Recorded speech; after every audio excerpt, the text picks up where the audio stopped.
Amina. Nafuraha kuwakaribisheni katika mfululizo wa masomo haya ambayo yatakuwa yanaitwa maisha ya kiroho ya mtu aliyeokoka. Nashukuru kwa ajili ya televisheni yetu ya Sibuka na redio yetu ya Lindi ambayo itakuwa inatangaza vipindi hivi. Majina yangu naitwa Askofu Agnel Mguluka. Ni askofu wa kanda ya Morogoro, lakini pia ni mchungaji wa kanisa la mahali pamoja linaloitwa Bonde la Baraka la hapa Morogoro mjini, eneo la Mazimbo. Ninashukuru kukukaribisha na kuwa sehemu ya kipindi hiki kizuri ambacho kitakuwa kinaendelea katika mfululizo kadri ambavyo Mungu atakuwa anatujalia.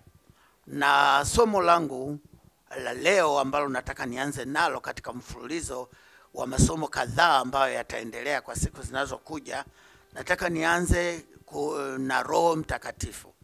Somo langu la leo linasema, je, mlipokea Roho Mtakatifu mlipoamini?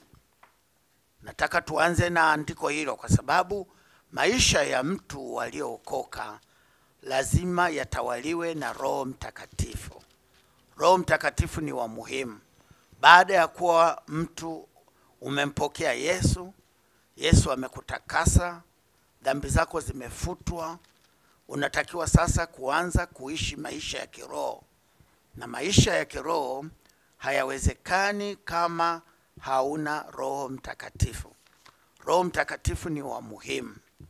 Tunaposema sisi ni wa Pentekoste, maana yake watu tunaoamini katika ujazo wa Roho Mtakatifu.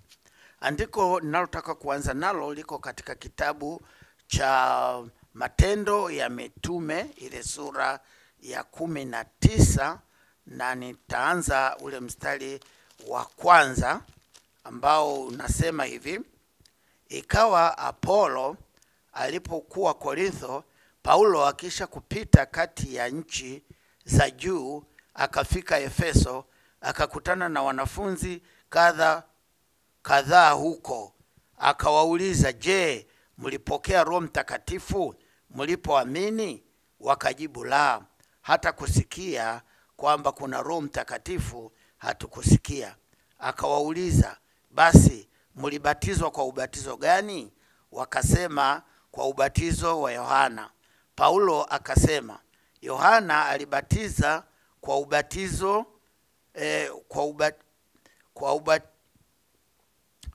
Paulo akasema, Yohana alibatiza kwa ubatizo wa toba, akawaambia watu wamwamini yeye atakayekuja nyuma yake, yaani Yesu. Waliposikia haya, wakabatizwa kwa jina la Bwana Yesu. Na Paulo alipokwisha kuweka mikono yake juu yao, Roho Mtakatifu akaja juu yao. Wakaanza kunena kwa lugha na kutabiri, na idadi yao ilikuwa kama wanaume 12. Habari hizi ni habari nzuri na ninataka unisikilize kwa makini. Paulo anafika kwenye hili kanisa la Efeso. Lilikuwa ni kanisa la watu wa Mungu. Alipita hapo akahubiri wakati mwingine, na sasa anapita kuangalia maendeleo ya hawa watu waliokuwa wameokoka kwenye huduma yake, wanaendeleaje sasa. Na tunaona swali la kipekee la ajabu sana zuri ambalo Paulo anawauliza waumini hawa. Hawaulizi kwamba mnaendeleaje, maisha yenu yakoje, lakini badala yake anauliza, mlipokea Roho Mtakatifu mlipoamini? Hii ina maana kwamba matarajio ya Paulo yalikuwa kwa mtu aliyekwisha amini, kinachofuata baada ya kuamini kwake ni kwamba apokee Roho Mtakatifu, aanze maisha ya kiroho, lakini akiongozwa na Roho Mtakatifu.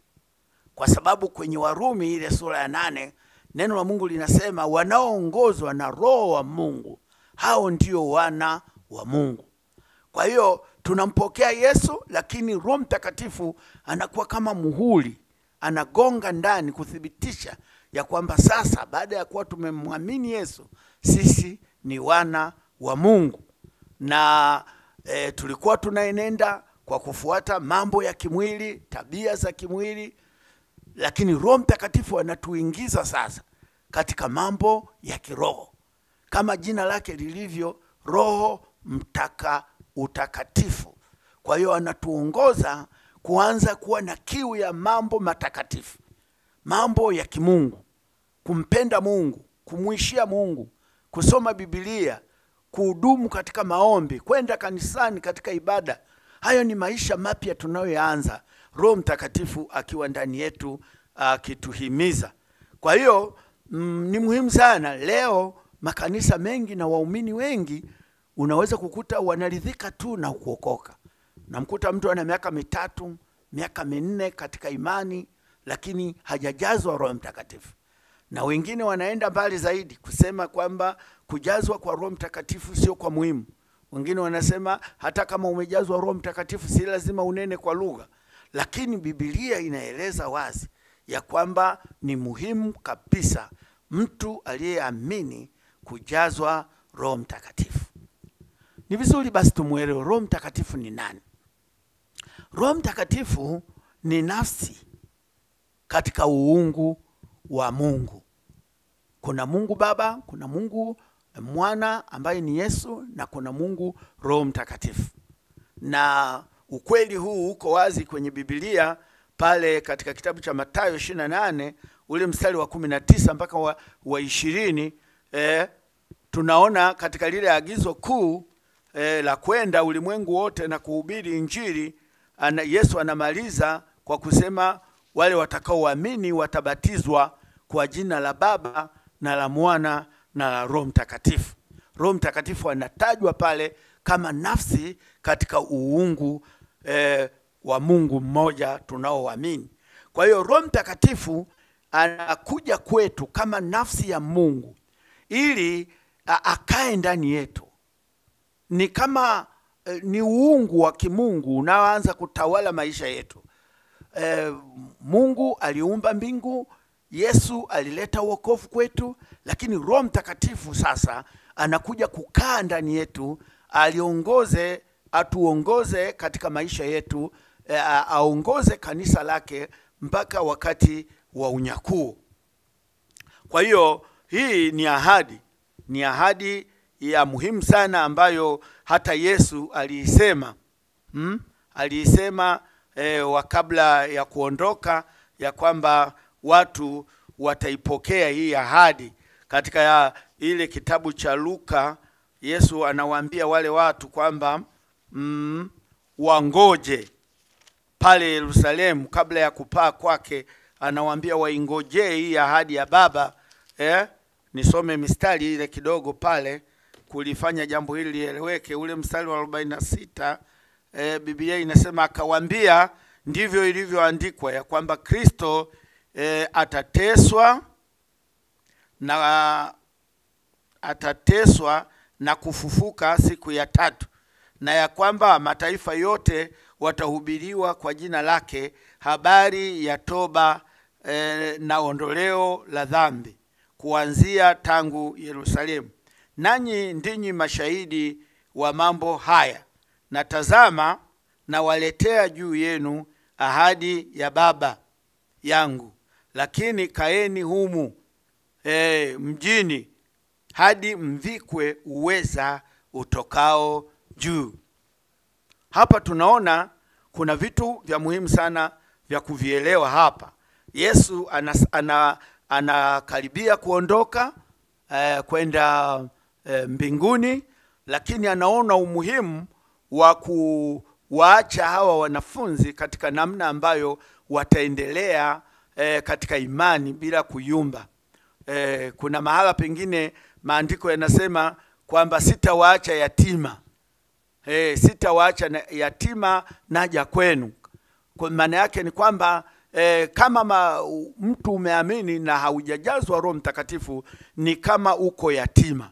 Yesu aliona sio vizuri hawa watu wabaki wakiwa ni mayatima. Yesu ameondoka na wameachiwa kama watu ambao sasa hawaelewi wafanye nini.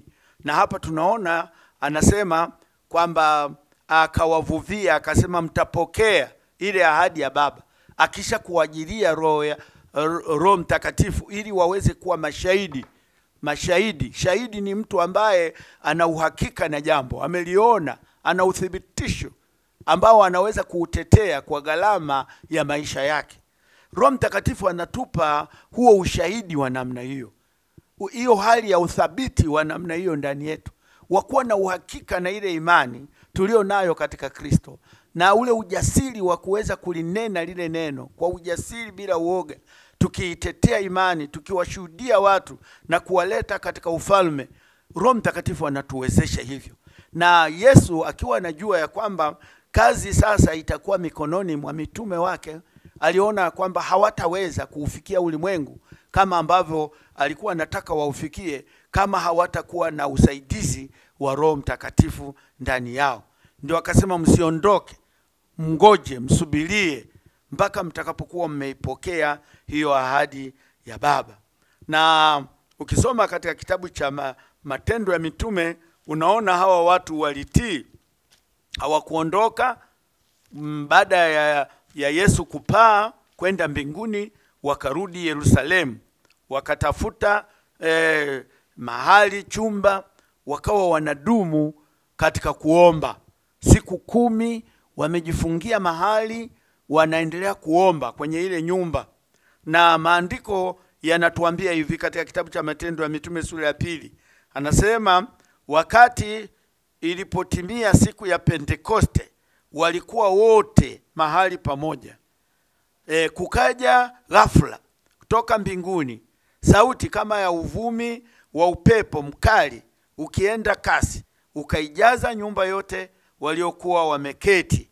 Kukawatokea ndimi zilizogawanyikana kama ndimi za moto uliowakalia kila mmoja wao. Wote wakajazwa Roho Mtakatifu, wakaanza kusema kwa lugha nyingine kama Roho alivyowajalia kutamka. Unaona, hawa watu walitii. Na hata leo nimeona kwamba wale watu walio na kiu ya kujazwa Roho Mtakatifu na ni watii, wanaishi maisha ya unyofu, wanalifuatilia neno la Mungu linavyoagiza, wanajazwa Roho Mtakatifu kwa haraka sana. Hawa watu hawakubisha, wakabaki kama Yesu alivyowaambia, wakaendelea kuomba. Siku 10 wamejifungia wanaomba. Na maandiko yanasema siku ya Pentekoste ilipokuwa imetimia na wote wako pamoja, wana kiu, wana hamu ya kujazwa ile ahadi ya Baba ije juu yao, wakakuta upepo. Roho Mtakatifu, tutakapokuwa tunaendelea na mfululizo huu, tutaona Roho Mtakatifu anajidhihirisha pia kwa mfano wa upepo. Upepo ule ukao unavuma, alafu ndimi za moto. Hizo ni alama pia za Roho Mtakatifu uliowakalia kila mmoja wao. Nalifurahia neno hili kwamba zile ndimi za moto hazikuwa kwa ajili ya moto mmoja tu, kwa ajili ya wote, lakini kila mmoja wao aliweza kuwa na moto juu ya kichwa chake. Ndio maana tunahitaji kujazwa Roho Mtakatifu ili kila muumini wetu, kila mmoja mahali popote atakapokuwa, anatembea na huu moto wa Roho Mtakatifu, anatembea na huu ushuhuda wa Roho Mtakatifu. Anakuwa ni mtu wa kiroho bila kujali kama yuko katikati ya watu wengine au yuko peke yake. Akipita mahali ambapo hata waamini hawapo, lakini ana moto wa kimungu ndani yake. Roho Mtakatifu anawaka ndani, ana ile passion ya kutaka kufanya kitu kwa ajili ya ufalme, kwa sababu Roho Mtakatifu anatawala ndani. Kuna watu wengine wakibaki peke yao wanapoteza ushuhuda, wanakuwa kama watu wa kawaida, wanazungumza maneno ya kikawaida na wanaanza kuwa na tabia za kikawaida. Haya ni mazoea ya watu ambao wanaishi wenyewe kwa kujitahidi. Lakini Roho Mtakatifu anatuwezesha kuishi maisha ya kiroho. Anatupa ule moto wa kimungu ndani yetu, unaoteketeza matamanio ya kimwili na unaochochea mambo ya kiroho. Na ndio maana hatuwezi kusema hili ni kanisa la kiroho au huyu mtu wa kiroho kama hajajazwa Roho Mtakatifu. Roho Mtakatifu ndiye anayetufanya tuwe kanisa la kiroho au uwe mtu wa Mungu wa kiroho, kwa sababu yeye ni roho, na akikaa ndani ya roho yako anaihuisha roho yako, anaiongoza roho yako kutembea katika mapenzi ya Mungu. Na kwa namna hiyo unaanza kuwa ni mtu wa rohoni unayempendeza Mungu katika maisha na katika mwenendo wako wa namna mbalimbali. Biblia inasema hapa kuanzia ule mstari wa 6, labda nisome napo pale, panasema na walikuwako Yerusalemu Wayahudi wakikaa, watu wataua, watu wa kila taifa chini ya mbingu. Basi sauti hii iliposikiwa, makutano wakakutanika wakishikwa na fadhaa, kwa kuwa kila mmoja aliwasikia wakinena kwa lugha yake mwenyewe. Wakashangaa wote, wakastaajabu, wakiambiana, tazama, hawa wote wasemao si wa Galilaya? Imekuwaje basi sisi kusikia kila mtu lugha yetu tuliozaliwa nayo? Unaona, maisha ya kiroho yanaanza kwa namna hii. Unaanza kuwa mtu unayeishi si katika ule ukawaida wa watu wa kawaida. Roho Mtakatifu anatuwezesha. Mara nyingi watu wengi wanasema, mimi ni mwanadamu tu, siwezi kushinda dhambi, nimezoea pombe siwezi kuacha, nina mazoea ya sigara siwezi kuacha. Ni kwa kweli ukiwa mwenyewe na dhambi ni ngumu kuiacha. Dhambi ni ngumu kuiacha, na mwenendo wako utalingana na mwenendo wa watu wako. Utaiga tabia yao, utakuwa mshiriki wa mambo yao. Na ndio maana ni muhimu sana kuokoka. Tunapookoka tunatoka, maandiko yanasema tunahamishwa kutoka katika ulimwengu wa giza na tunaingizwa katika ufalme wa mwana wa pendo lake. Tunapookoka, Biblia inasema tunafanywa kuwa wana wa Mungu. Unaona, maandiko yanazungumza pia, yanasema kwamba tunashirikishwa.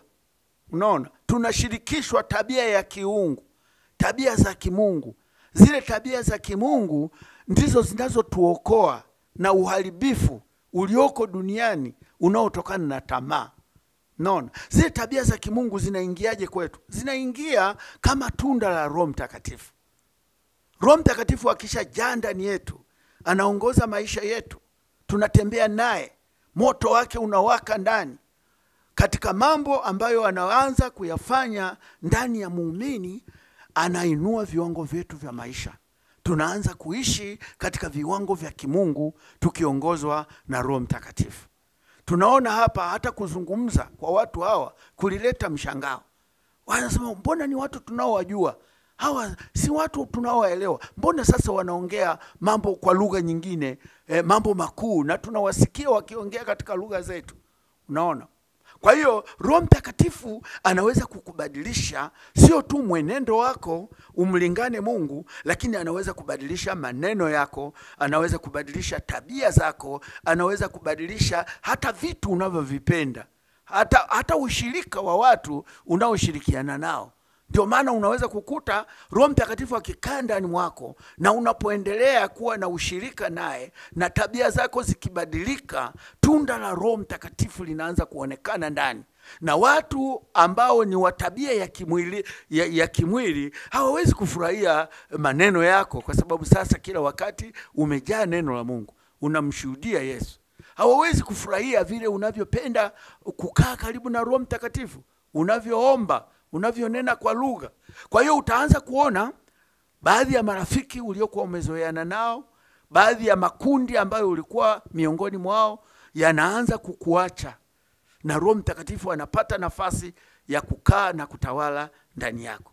Na unaanza kuona Roho Mtakatifu anakuongoza sasa katika ushirika wa watu wa Mungu, kanisani, kanisa la waliookoka, watu walioamini kama ulivyoamini, wanaolitii neno, waliojaa Roho Mtakatifu, na mnaanza sasa ushirika wa kiroho. Watu wengi tunapowaambia kwamba ni muhimu kushiriki kwenye kanisa la kiroho, wanadhani labda tunawavutia tu kwenye dini yetu. Hapana. Hapana.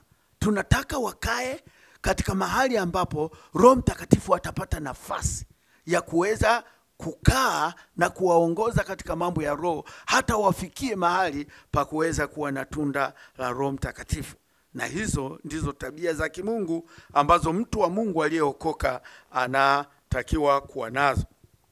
Tunaona hawa watu tuliowasoma hapa, kuna mambo kadhaa waliyafanya kabla ya kujazwa Roho Mtakatifu. Kitu cha kwanza, walitii vile ambavyo Yesu alikuwa amewaagiza. Waliambiwa wasitoke na hawakutoka. Wakae, wajikusanye pamoja na wakajikusanya pamoja. Wakaanza kuomba. Ndio maana watu wengine wanasema kanisa la Mungu lilianza wakati wa Pentekoste.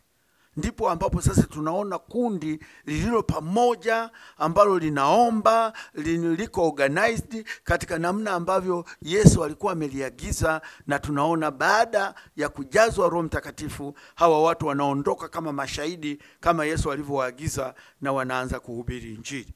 Kitu kingine tunachokiona hapa, Yesu aliwaambia katika ile Matendo ya Mitume 1:8 kwamba wasiondoke mpaka watakapovikwa uweza.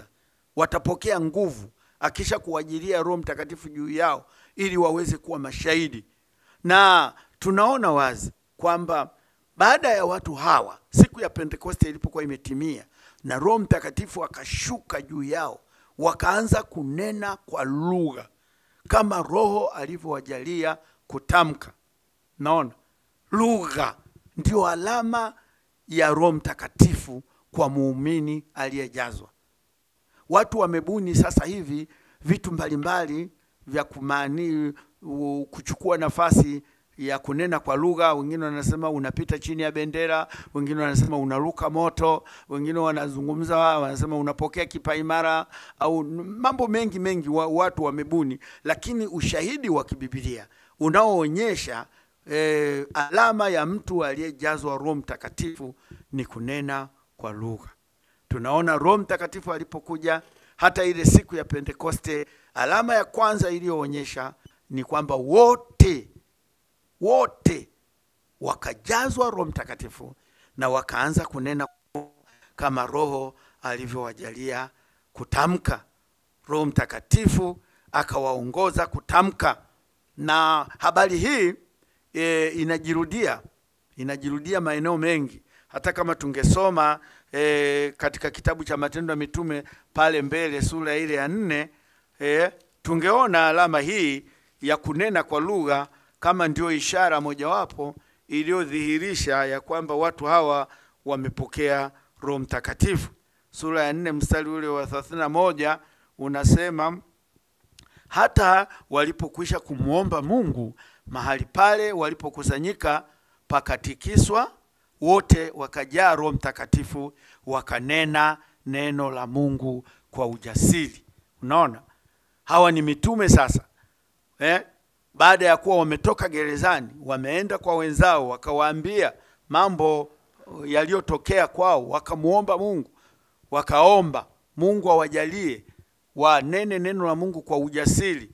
Na tunaona muitikio wa Mungu ni kwamba aliwajaza Roho Mtakatifu. Kwa hiyo tunapotaka kunena neno la Mungu kwa ujasiri, kanisa liwe na ushuhuda, kanisa lihubiri Injili, jibu la Mungu ni kutujaza Roho Mtakatifu. Anasema mahali pale pakatikiswa, na wale watu wote wakajaa Roho Mtakatifu, wakalinena neno la Mungu kwa ujasiri. Tukijazwa Roho Mtakatifu, matokeo yake ya wazi ni kwamba tutakuwa na ujasiri, tutakuwa na nguvu. Hawa watu hawakuogopa kwa sababu ndani mwao walikuwa na nguvu. Ukisoma Matendo ya Mitume pia pale sura ya 10, Matendo ya Mitume 10 ni Kornelio, habari za Kornelio hizi.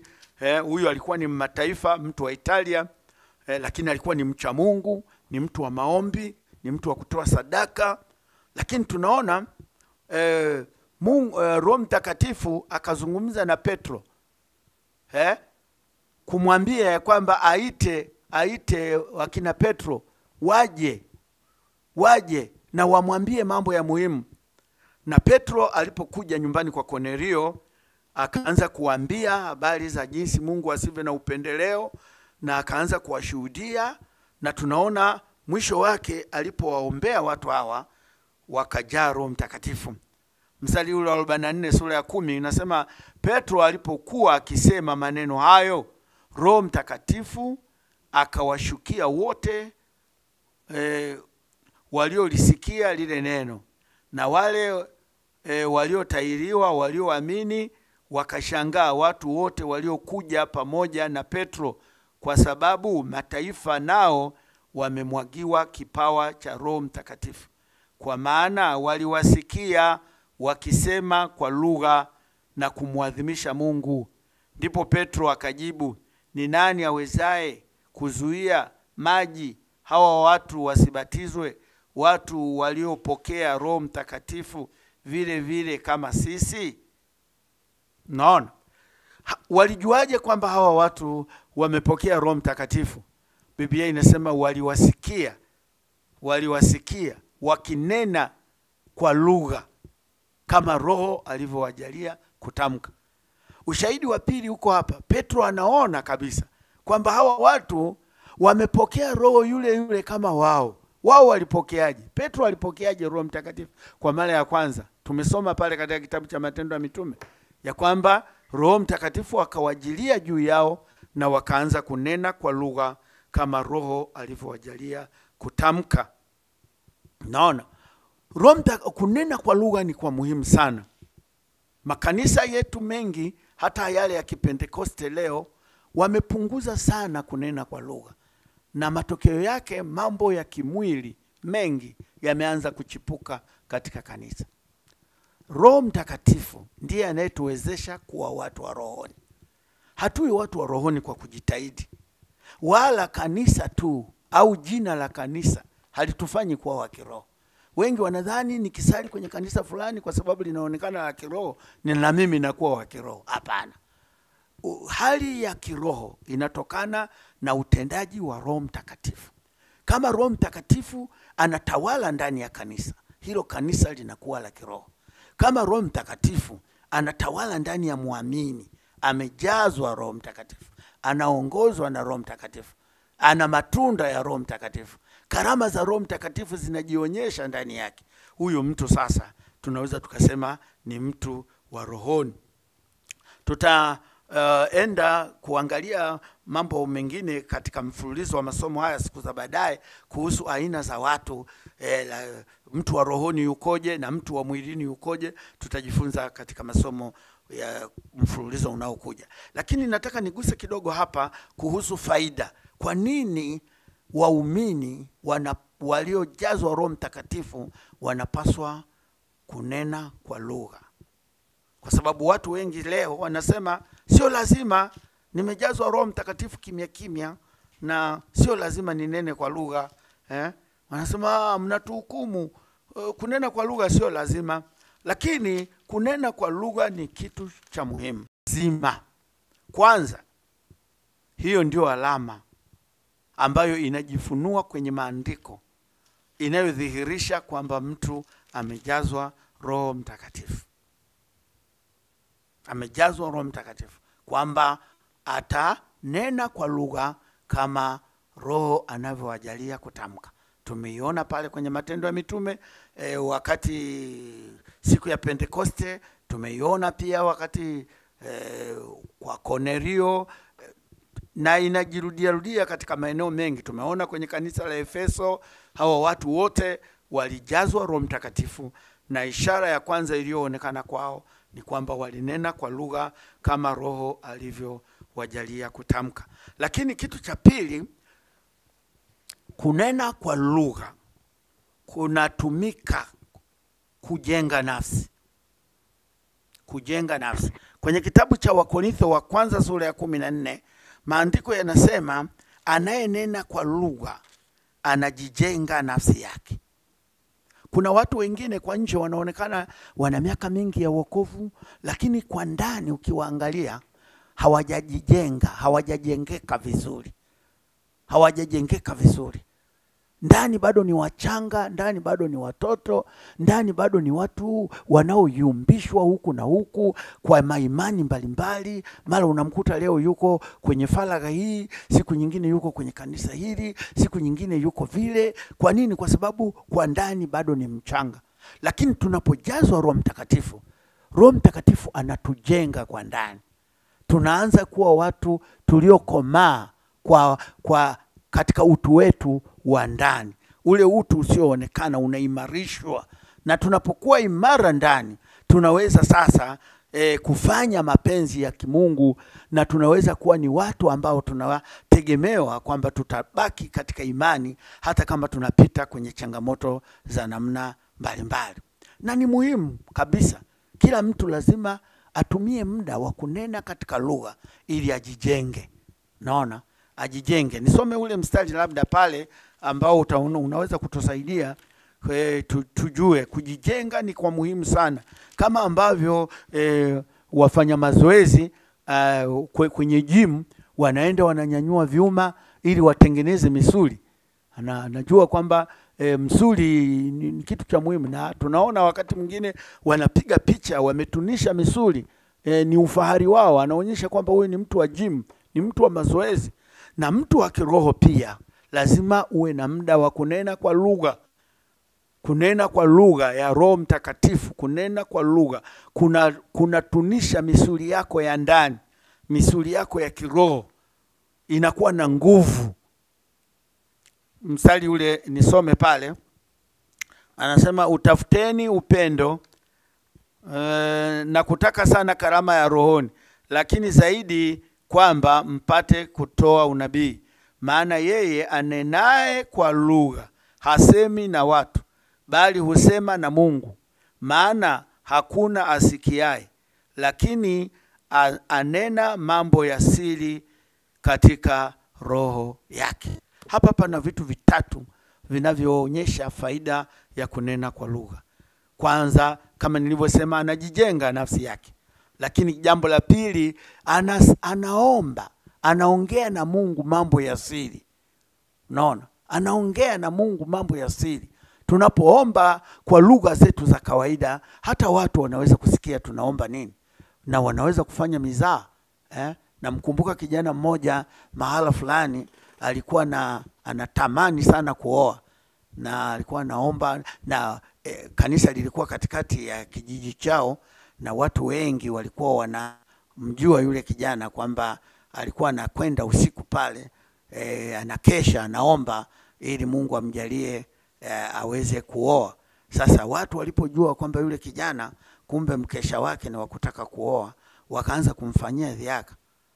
Wakachukua mwanzi wakautoboa, alafu wakauweka kwenye dirisha usiku, kama usiku wa manane. Jamaa mmoja akaenda pale, akaanza kusema kwa sauti nene ya kukatika katika kwamba nimekusikia ombi lako, nimelipokea, na fulani atakuwa ndio mwenzi wako. Na kwa kweli ilikuwa usiku, na ile sauti ilivyokuwa, yule kijana akaanza kushukuru. Nashukuru Mungu, umesikia maombi yangu, asante, umenipa. Na wale vijana waliokuwa wanafanya dhihaka hiyo wakamcheka sana. Walifanya hivyo kwa nini? Kwa sababu walijua anachokiombea. Ni vizuri kuomba kwa akili pia, lakini kuomba kwa Roho Mtakatifu ni kitu muhimu zaidi, kwa sababu tunaongea mambo ya siri na Mungu. Lakini pia neno la Mungu hapa linasema hakuna mtu anayesikia. Hakuna mtu anayesikia, na tunaomba kama Mungu anavyotaka, mambo ya siri na Mungu. Na ndio maana maisha ya kiroho yanakuwa halisi sana, kwa sababu kama unaweza kuwa na faragha ya kuongea na Mungu kwa njia ya Roho Mtakatifu na watu wengine wasisikie, hii inadhihirisha mahusiano ya karibu sana ambayo tunaanza kuyajenga tunapojazwa Roho Mtakatifu na Mungu wetu. Tunakuwa na mahusiano naye, tunaweza tukaombea naye, tukaongea naye mambo ya faragha, mambo ya siri ambayo hatutaki watu wengine wajue. Unaona? Na Mungu anaweza kutumia yale maombi yetu tunayoyaomba katika lugha kufanya mambo makubwa. Akili zetu zina ukomo. Tukiomba kwa akili tutaombea yale tunayoyajua. Lakini tukiomba kwa Roho, Roho Mtakatifu anaweza kutuongoza kuombea hata mambo ambayo kwa akili hatuyajui. Na hiyo ndio sifa muhimu ya mtu wa rohoni, ya kwamba anakuwa mtendakazi pamoja na Mungu. Anatenda kazi katika ufalme. Sio katika kanisa la mahali pamoja tu au katika eneo fulani tu linaloweka. Hapana, unaingia kuwa muombezi na unayejenga ufalme. Hili jambo linawezekana tu kwa njia ya Roho Mtakatifu. Kama tumejazwa Roho Mtakatifu na tuna muda wa kutosha wa kunena katika lugha, basi hiki ni kitu cha muhimu sana. Kuna wakati fulani, wakati ninaanza huduma, nilimuomba Mungu niwe angalau nina saa moja kwa kila siku ya kuomba katika lugha. Mwanzoni ilikuwa ngumu kidogo, ilikuwa ngumu, naomba dakika 15 unaona unaingia tena kwenye Kiswahili, lakini nilipoendelea nikawa naweza sasa kuomba saa moja katika kunena kwa lugha. Nilipoendelea nikawa naweza kuomba hata zaidi katika lugha tu, sio kuchanganya katika lugha tu. Na mwishoni nikaanza kuona vitu vya kiroho vikianza kufanyika ndani yangu. Kitu kimoja kirahisi ambacho nilianza kukinoti ni kwamba ule muda wangu ambao nilikuwa nimeupanga wa kuomba, hata kama nimechoka, nimechelewa, nina usingizi, nikilala ukifika tu nasikia nimeamshwa na ninaingia katika maombi. Lakini pia nikaanza kuona nguvu za kiroho, ujasiri wa huduma, ishara, manifestations za Roho Mtakatifu, ishara kwenye huduma. Ninapoombea wagonjwa na ninapowaambia watu, naona kuna mguso wa kipekee ambao watu wanaushuhudia. Unaona? Na hii ilitokea kwa sababu sasa hata na mimi niliona jinsi ambavyo kutokea ndani ninabadilishwa niwe mtu mwingine kwa Roho Mtakatifu. Kitu kingine tunakiona hapo, lugha ya maombi. Roho Mtakatifu anatujalia kunena kwa lugha kuwa ni lugha yetu ya maombi. Katika kitabu cha Warumi sura ile ya 8 mstari wa 26 mpaka 27 tunaona pale kwamba Roho hutujalia sisi kuugua kusikoweza kutamkwa. Anatupa sisi ule utungu, na tunaelewa hata katika maumbile kwamba mama mjamzito anapoanza kupata utungu ndipo sasa tunajua anakaribia kuzaa. Na katika maisha yetu ya kiroho ni hivyo. Kama tunaomba kawaida tu, bila mzigo, bila uchungu, bila utungu, kawaida tu, tujue bado tuko kawaida. Lakini Roho Mtakatifu anapoweka mzigo ndani yetu, utungu, ile hali ya kuugua ya ndani, na tunanena kwa lugha, na tunaomba, tunalia, tunamtafuta Bwana, tunataka uweza wake, tunataka nguvu zake, tunataka utendaji wake uende pamoja na sisi. Hiyo ni alama ya wazi ya kwamba kuna vitu vya kimungu, vitu vya kiroho vinakaribia kuonekana katika kanisa letu au katika maisha yetu. Naona maandiko yanasema wazi katika ile Rumi kwamba hatujui kuomba ipasavyo. Manake kama hatutamtumia Roho Mtakatifu katika lugha hii mpya aliyotupa ya maombi, sisi wenyewe hatujui kuomba ipasavyo. Tutaomba kiubinafsi, tutaomba kwa maslahi yetu, na wakati mwingine hatutajua kusudi kubwa la Mungu la ufalme wake. Lakini Roho Mtakatifu kwa kuwa ni Mungu, anachunguza mambo yetu ya mioyoni. Anachunguza pia hata na siri za Mungu, na anatuwezesha sisi sasa kuweza kuomba kama Mungu anavyopenda. Maandiko yanasema Roho Mtakatifu hutusaidia udhaifu wetu. Anatusaidia udhaifu wetu pale tusipoweza, ile hali yetu ya kuchoka kwa mapema. Wakati mwingine tunakosa lugha ya kunena na kuelezea mambo mbalimbali tunayoyataka Mungu ayafanye. Roho Mtakatifu anaingilia kati. tunaanza kuomba sasa katika kusudi la Mungu. Roho Mtakatifu pia anatusaidia katika maombezi. Katika maombezi, intercession. Tunaanza kuwa waombezi, tunaombea ufalme, tunaombea kazi ya Mungu katika maeneo mbalimbali. Hata yale ambayo hatuyajui, tunaanza kuomba katika Roho Mtakatifu kwa kuugua, kwa mzigo, na maombi yetu yanakuwa kama malighafi katika ufalme wa Mungu, yanayoweza kuzalisha wokovu na yanayoweza kuzalisha uamsho wa kiroho katika maeneo mbalimbali. Unaona, wakati mwingine tunahangaika kujua maeneo mengine kwamba mapenzi ya Mungu ni nini katika jambo hili. Unaona, mapenzi ya Mungu ni nini katika maisha haya. Lakini tunapoomba katika Roho Mtakatifu, Roho Mtakatifu yeye anajua lililo la kweli ambalo Mungu analitaka na hitaji letu la ndani. Unaweza ukawa unaomba upate hela, kumbe kuna ajali mbele yako. Lakini ukiomba katika Roho Mtakatifu, Roho Mtakatifu ataombea juu ya ile hatari iliyo mbele yako, na sio hela unayoitaka ambayo ungeliomba kwa namna ya kawaida, na utakuja kuona umeepushwa na Roho Mtakatifu akiwa amekusaidia. Nakumbuka juzi hapa tulikuwa tunaenda kwenye huduma mahala fulani, na wakati nikawa naomba, baadaye nikakuta kama nakosa maneno ya kusema, na nikaingia kuomba katika Roho Mtakatifu. Nikaomba, alafu baadaye tukaingia kwenye gari, tukaanza kwenda kwenye hiyo huduma. Tulipofika mahala fulani, kwenda njia panda, kuna barabara kubwa, na sisi tumesimama hapo tunangoja kuingia. Ghafla tu tukakuta pikipiki inakuja kwa mwendo mkali.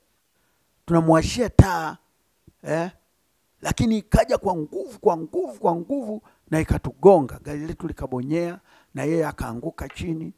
Lakini baadaye nikaja kugundua roho ya mauti ilikuwa imekusudiwa, au kwetu sisi au kwa yule mtu. Lakini yale maombi yakanusuru ile hali. Tukatoka kumwangalia, tukakuta bado ana hali nzuri, mguu tu ndio umestuka. Tukamshukuru Mungu, na tukajua kwa nini Mungu aliniongoza kuomba katika Roho. Kwa hiyo kuomba katika Roho Mtakatifu ni kitu cha muhimu sana. Kama mtu uliyookoka, unapaswa kujenga ushirika wa Roho Mtakatifu, ili Roho Mtakatifu akutumie wewe, aweze kutenda kazi yake kupitia wewe, aweze kukuonyesha makusudio ya kimungu ni nini. Wewe unakuwa kama chombo chake. Mahala pengine maandiko yanasema miili yetu inaanza kuwa hekalu la Roho Mtakatifu, kwa maana Roho Mtakatifu anakaa na kutawala ndani yetu. Na kwa hiyo anaweza akafunua mapenzi ya Mungu kwetu, tukajua, tukasikia hata sauti yake ya ndani. Anataka nini kwetu? Anataka tufanye kitu gani? Wakati mwingine Roho Mtakatifu anaweza akakuzuilia usifanye jambo. Tunasoma kwenye kitabu cha Matendo ya Mitume, kuna maeneo mengine Paulo alikuwa anataka kwenda kuhubiri Injili. Na kuhubiri Injili sio kitu kibaya. Sisi tunadhani wakati mwingine kwamba Roho Mtakatifu atatuzuilia tu mambo mabaya, lakini hata mambo mema. Ukianza kuishi katika uongozi wa Roho Mtakatifu, Roho Mtakatifu ataanza kukuongoza hata katika yale yaliyo mema, yenye kumpendeza na yaliyo makamilifu. Roho Mtakatifu akamuongoza Paulo asiende kuhubiri, lakini baadaye akamuongoza maeneo ambayo alikuwa anataka. Roho Mtakatifu alikuwa anaona yana mahitaji zaidi, akaenda kule Makedonia. Maana tunasoma alipolala usiku akasikia sauti ya kwenye ndoto, akaona maono. Watu wa Makedonia wanamwambia uvuke uje huku Makedonia utusaidie. Na Paulo alipoamka akajua kwa uhakika ya kwamba Mungu anamkusudia. Mapenzi ya Mungu ni kwamba aende akahubiri wapi? Makedonia, na sio kule alikokuwa anakusudia kwenda. Kwa hiyo Roho Mtakatifu anaanza kuwa na ushirika na sisi wa namna hiyo. Anaanza kutuongoza, anaanza kuwa sehemu yetu. Mambo ya siri ya kimungu anatupasha habari zake. Naona Roho Mtakatifu pia anatusaidia katika kumwabudu Mungu. Katika kitabu kile cha Matendo ya Mitume tunaona hawa watu jinsi walivyokuwa wanamuadhimisha Mungu baada ya kuwa wamejazwa Roho Mtakatifu. Matendo ya Mitume ile sura ya 2 mstari wa 11. Roho Mtakatifu anaanza kutuongoza katika kumsifu na kumwabudu Mungu. Ndio unaona kwa mfano makanisani siku hizi tuna timu za praise. Hawa watu kama wakijaa Roho Mtakatifu, Roho Mtakatifu anaweza kuwaongoza hata nyimbo wanazopaswa kuimba zenye kumletea Mungu utukufu. Nyimbo zetu nyingi siku hizi makanisani zimekuwa za kibinadamu sana. Zinaelezea zaidi udhaifu wetu, ubinadamu wetu, tunaongelea mambo mbalimbali. Sio mabaya, lakini tunapokuwa watu wa rohoni tunahitaji pia kuwa na muda wa kumsifu na kumwabudu Mungu. Sifa za Mungu zijae vinywani mwetu. Biblia inasema hiyo nayo inakuwa ni kama sadaka mbele za Mungu, sadaka ya sifa, sadaka ya kuabudu. Tunatoa miili yetu itumike sasa kuwa silaha ya haki mbele za Mungu na tunapata kutakaswa. Kwa hiyo Roho Mtakatifu ni chombo. Roho Mtakatifu ni chombo. Tunasoma kwenye kitabu cha Matendo ya Mitume 13 pale mstari wa 1 na wa 2 kwamba walipokuwa wanamfanyia Mungu ibada, wako kwenye ibada wanamfanyia Mungu ibada, Roho Mtakatifu akainuka akasema katikati yao. Akasema katikati yao kwamba nitengeeni Paulo na Barnaba kwa kazi ile niliyowaitia. Unaona? Kwa hiyo kule kuabudu, kule kumsifu Mungu, kulitengeneza mazingira ya Roho Mtakatifu kusema katikati yao. Siku hizi ni nadra sana kukuta Roho Mtakatifu akinena kwenye makanisa. Tumejaa sauti za kibinadamu na sauti ya Roho Mtakatifu haipati nafasi sana katikati yetu. Ni kwa sababu kuabudu kwetu kumeanza kuwa kwa nje zaidi. Lakini tunapozama katika roho, tunaabudu katika roho, tunamsifu Bwana kuanzia katika roho zetu. Mungu anatafuta waabudu kama hao. Na Roho Mtakatifu atatumia nafasi kama hiyo kusema na sisi, kutuongoza, kutuelekeza ni kitu gani anataka kifanyike. Lakini pia Roho Mtakatifu anatengeneza ule uwepo wa kimungu katika maisha yetu na hata katika ibada zetu. Roho Mtakatifu kunakuwa kama kuna namna fulani ya wingu fulani la utukufu linalotawala. Uwepo, watu wanaanza kusense, kuhisi uwepo wa Mungu katikati yao. Hata wakati wa neno, mhubiri anaanza kuona ule upako wa Roho Mtakatifu, uwezesho wa Roho Mtakatifu. Unaona? Roho Mtakatifu anafanya ule ujumbe uwe na uhai. Ule ujumbe uguse mahitaji ya watu. Na kila moja anasema huu ujumbe ulikuwa kwa ajili yangu. Kabisa nimemwona Bwana katika mahubiri haya. Kwa sababu Roho Mtakatifu anajua mambo yaliyoko ndani. Ni muhimu sana. Hasa sisi wachungaji, sisi wahubiri, wainjilisti na watumishi wote wa Mungu. Tuhakikishe ya kwamba huduma zetu zinaongozwa na Roho Mtakatifu. Huduma iliyokauka, huduma ambayo haina uvuvio, huduma ambayo Roho Mtakatifu hajaipaka mafuta ni huduma kavu. Ni huduma kavu. Wakati mwingine tunadhani maneno makali au sauti kubwa ndio upako. Hapana, Roho Mtakatifu ndio upako. Unaweza kuzungumza hata kama ni polepole, lakini kama Roho Mtakatifu ameweka upako kwenye yale maneno, ameweka upako, yuko pale, uwepo wake uko pale, utasikia mtu anatubu, mtu anaokoka, na huyo mtu anaendelea na maisha yaliyotakaswa ya kimungu. Kwa hiyo tunahitaji sana, lazima tuwe na muda wa kutafuta kwa Roho Mtakatifu. Hitaji la watu. Tusihubiri kwa mazoea, wala tusiombe kimazoea kwamba kwa kuwa ni wakati wa kuomba. Hapana. Roho Mtakatifu atatuongoza. Roho Mtakatifu atavuvia. Roho Mtakatifu atatengeneza uwepo. Umeshawahi kufika sehemu nyingine unajaribu kuomba, unaona kama mbingu imekuwa kame. Mbingu imekuwa kame. Lakini ukiendelea kuomba, ukiendelea kusifu, ukiendelea kuabudu katika roho, unaanza kuona upenyo, unaanza kutengenezeka, na unaanza kuona bubujiko linaanza kuja, na unaweza sasa kuingia na ukafanya maombezi na ukaomba na ukasikia kabisa kwamba sasa uko katika mbingu zilizofunguka. Ona. Kwa hiyo uwepo wa Mungu ni wa muhimu sana.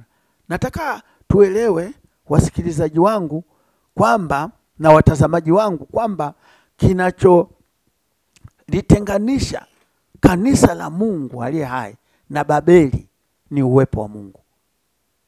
Uwepo wa Mungu ndio unaolifanya kanisa liwe kanisa, uwepo wa Mungu. Kwa hiyo Mungu lazima awepo kwenye ibada zetu.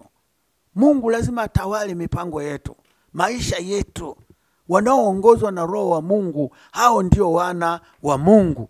Kwa hiyo tuna uhitaji huu uwepo, na huu uwepo wa Mungu unapatikana na ushirika wetu na Roho Mtakatifu. Mahali ambapo uwepo wa Mungu upo, hata uwezesho wa kimungu pia unakuwepo. Tumesoma lile andiko pale la Matendo ya Mitume sura ya 4 kwamba wale watu walipojaa Roho Mtakatifu wakaanza kunena neno la Mungu kwa ujasiri. Na sio kwa ujasiri tu, mahali walipokuwa wameomba pakatikiswa. Yaani kuonyesha kwamba uwezo wa Mungu ulikuwepo pia. Naona uwezo wa Mungu ulikuwepo.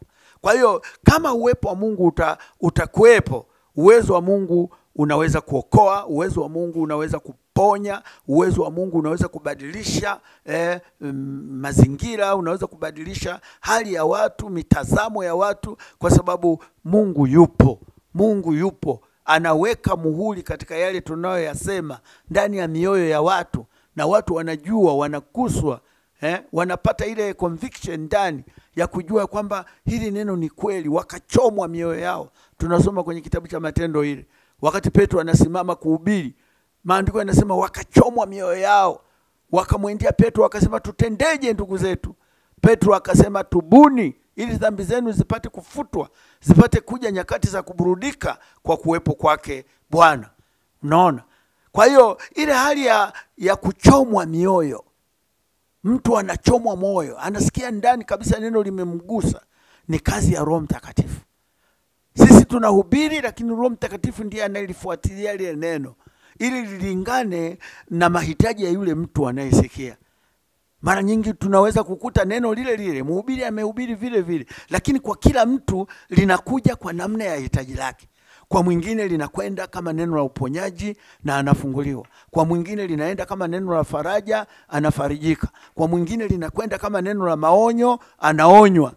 Kama makemeo, anakemewa. Kwa nini? Kwa sababu Roho Mtakatifu yeye anajua haja za watu. Analitumia lile neno sasa kumgusa kila mtu kulingana na haja ya neno lake. Roho Mtakatifu pia anavuvia hali zetu za kimaisha. Anavuvia hali zetu za kimaisha. Anavuvia imani yetu. Anavuvia utendaji wetu. Naona? Ili tuweze sasa kutenda kama watu wa Mungu tulio wa rohoni. Tulio wa rohoni. Maisha yetu, matamanio yetu pia yanaanza kuwa ya kiroho, sio ya kimwili. Kwa nini? Kwa sababu Roho Mtakatifu anatawala ndani. Anatawala ndani. Unasikia ile hamu ya kuomba.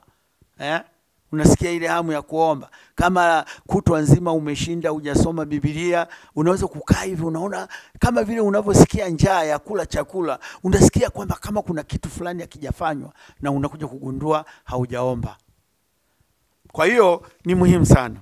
Maisha ya kiroho ni ya muhimu kwa kila mmoja wetu, na maisha haya tunayapata tunapojazwa Roho Mtakatifu. Mtazamaji na msikilizaji wangu, nataka ni kusihi kwamba kama haujapokea Roho Mtakatifu, ni wakati wako sasa wa kuwa na kiu. Yesu alisema aliye na kiu aje kwangu anywe. Uwe na kiu. Chukua muda kuomba, kutamani, ili ujazwe Roho Mtakatifu. Na kama nilivyosema, alama ya ujazo, Roho atakujalia kunena kwa lugha kama atakavyokuwa anakuongoza. Kwa hiyo Kama una swali lolote, labda utakuwa unahitaji maombezi kutoka kwangu, basi nitakupa namba ambazo unaweza kupiga simu na tukaomba. Na kama uko hapa Morogoro, mimi niko Morogoro Mazimbu, kanisa letu linaitwa Bonde la Baraka Litajirishalo hapa Mazimbu Morogoro. Unaweza ukaja na ukaabudu pamoja nasi na tukapata nafasi ya kukuombea. Kwa hiyo namba zangu za simu ni 0713 41 48 50, 0713 41 48 50. Nyingine ni 0763 20 17 50, 0763 20 17 50. Nyingine ni 088 360 444. Mungu akubariki. Nikuombee. Baba Mungu wetu, mbariki mtu huyu aliyelisikia, mpe kiu ya kupokea Roho Mtakatifu, maisha yake yabadilishwe na nguvu za Roho Mtakatifu na mwenendo wake ukulingane wewe, katika jina la Yesu, amen.